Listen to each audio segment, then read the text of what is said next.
The Amazon rainforest, the biggest forest in the world, home to the most diverse selection of animals and plants that, for the most part, aren't found anywhere else. It's bustling with life, just not human life. At least that is what we thought, because in the heart of this massive rainforest lies Manaus, a city of 2 million people, isolated from the rest of Brazil with no roads connecting it to other cities. It's a metropolis with possibly the weirdest location. When I found Manaus on the map, I spent weeks digging into the fascinating history of this amazing city and why it defies all odds. Because it turns out that Manaus is not just a city, it's a major manufacturing hub, home to factories for global brands like Samsung and LG. But why would they operate here, in a place so isolated and only accessible by boat or plane? Well, that's exactly what I wanted to find out,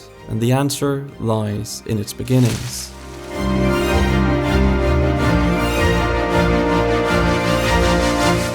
See, Manaus began as a small military outpost established by the Portuguese in 1669, located at the junction of the Rio Negro and the Solimões River. It was originally called Fort São José de Rio Negro. The Portuguese built this fort to protect their interests in the Amazon basin, as this was an area rich in natural resources. They wanted to protect it from potential threats posed by rival European powers like the Dutch and Spanish. The fort also served as a strategic defense against attacks from indigenous tribes who resisted European colonization. Over time, the settlement around the fort grew into a small town, serving as a key trading post in the vast remote Amazon region. The location of Manaus was carefully chosen for both military and economic reasons. Being situated at the junction of two major rivers provided natural defense and control over river trade routes. The Amazon River, one of the longest and most powerful in the world, made it possible for goods and people to move through the otherwise inaccessible rainforest. This natural connectivity allowed Manaus to thrive as a trading hub, linking the Amazon region with the coastal cities of Brazil and Europe. The city of Manaus is, however, very isolated because of this. There are no direct roads to or from the city, and if you want to reach Manaus, your options are limited to either a boat or a plane. The Amazon River essentially acts as the main highway and also the main protector, connecting Manaus to surrounding regions and making the river critical not only for transportation but also for trade and daily life. Well, if you for some reason absolutely had to drive here, you could technically drive all the way up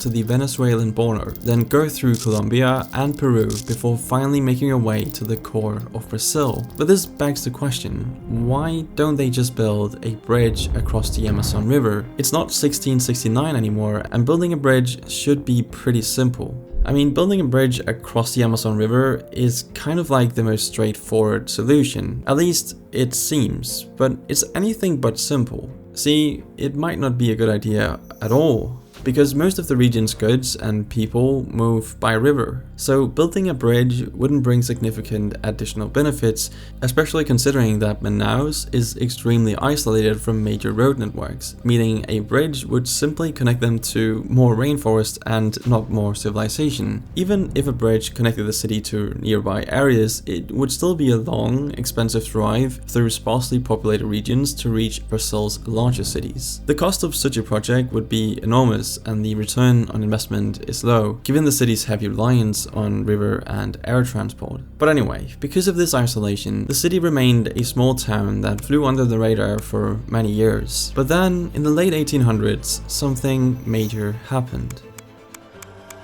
The global rubber boom.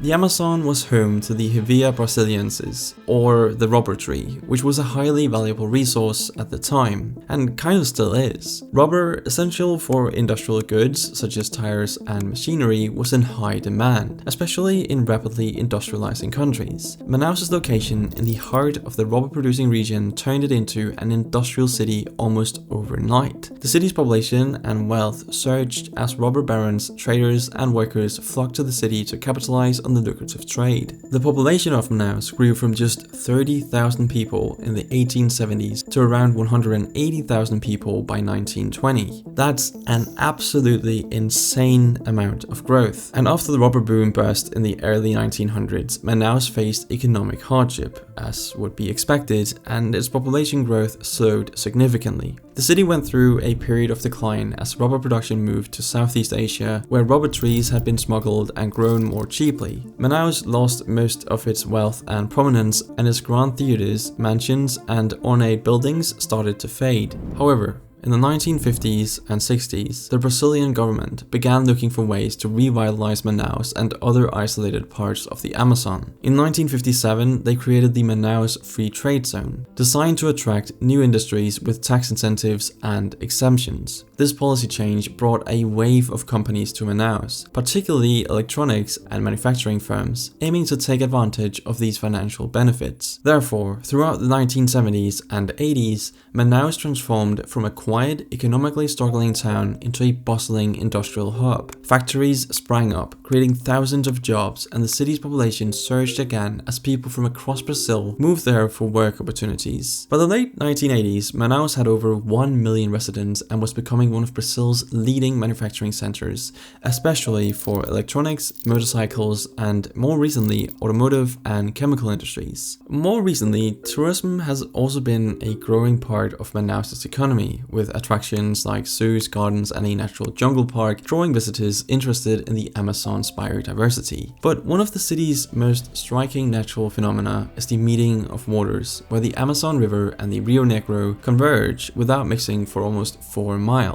The Amazon's sandy brown water and the Rio Negro's dark, almost black water create a sharp line due to differences in temperature, speed, and density. Nowadays though, Manaus has a population of around 2 million people and remains an economic powerhouse due to the free zone trade. Thanks to these incentives, companies like Samsung, LG, Microsoft, and more have set up factories here, producing electronics, vehicles, and more for both domestic and international markets. This development has turned Manaus into a surprising manufacturing center, balancing economic growth with its remote location in the Amazon rainforest. But the city does have its challenges. You see, Manaus faces several significant challenges that prevent it from reaching its full potential. Despite its rich culture and economic importance, the city struggles with poor management from local government, which makes it difficult for residents to get the services they need. One major issue is inadequate housing. As more people flock to the city for job opportunities, the demand for affordable homes has skyrocketed. Many lower income residents end up in informal settlements, often extending into the fringes of the Amazon forest or into the water. Many areas of Manaus are built on stilts or connected by floating structures, adapting to the river's dramatic seasonal rises and falls. During the wet season, water levels can surge by several meters, causing some streets to appear as if they are floating on the river itself. These communities frequently lack basic necessities like clean water, sanitation, and reliable electricity, and creates a divide between the wealthy and the less fortunate. Pollution is another pressing concern in Manaus. Industrial activities and poor waste management contribute to contaminated air and water. The city's factories and vehicles release harmful emissions, which have led to a decline in air quality. Many residents are at risk of health problems, particularly respiratory issues due to this pollution. The impact of pollution on air quality is particularly troubling. The combination of emissions from industries, cars, and deforestation results in some of the dirtiest air in Brazil. This affects the health of the city's inhabitants, especially vulnerable groups like children and the elderly, who are more likely to suffer from the negative effects of poor air quality. Studies indicate that Manaus suffers from some of the worst air quality in Brazil, with pollution levels linked to respiratory illnesses affecting around 15% of the population. Which is crazy to think about, right? Because this is a city in the middle of the Amazon rainforest, a place that produces so much oxygen just from the trees. It's crazy to think that such a small city in comparison to the Amazon can make such a big impact. But anyway, despite all the challenges, Manaus is a growing, thriving metropolis, and it will continue to be so in the future.